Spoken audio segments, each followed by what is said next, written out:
ஐயப்பனுக்கு நெய் தேங்காய் எதற்காக கொண்டு செல்கிறோம் தெரியுமா? ஐயப்ப யாத்திரை என்று சொன்னவுடனே நமக்கு ஞாபகம் வருவது என்ன? நம் உடலும் மனமும் சுத்தமாக இருக்க வேண்டும் என்கின்ற கோட்பாடுதான். அந்த கோட்பாட்டினை பிரதிபலிக்கின்ற சின்னம்தான் நெய்.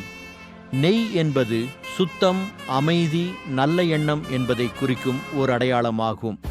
ஆனால் நம் மனதில் இருக்கும் அகங்காரம், கோபம் போன்ற கடினமான விஷயங்களுக்கும் ஒரு சின்னம் வேண்டுமல்லவா? அதுதான் தேங்காய்.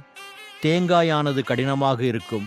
அதேபோல்தான் நம் அகங்காரமும் கோபமும் மிகவும் கடினமானது.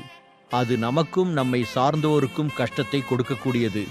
எனவேதான் நெய்யை அந்த தேங்காய்க்குள் நிரப்பி எடுத்துச் செல்கிறோம். இதற்கு நான் என் மனதை சுத்தப்படுத்துகிறேன், மேலும் என் அகங்காரத்தை உடைக்கிறேன் என்று அர்த்தம்.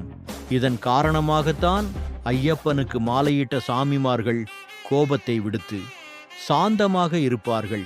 ஐயப்பனுக்காக விரதமிருக்கும் பக்தர்களின் மனதில் நல்ல எண்ணங்கள் பெருகி தீய எண்ணங்கள் அழிகிறது.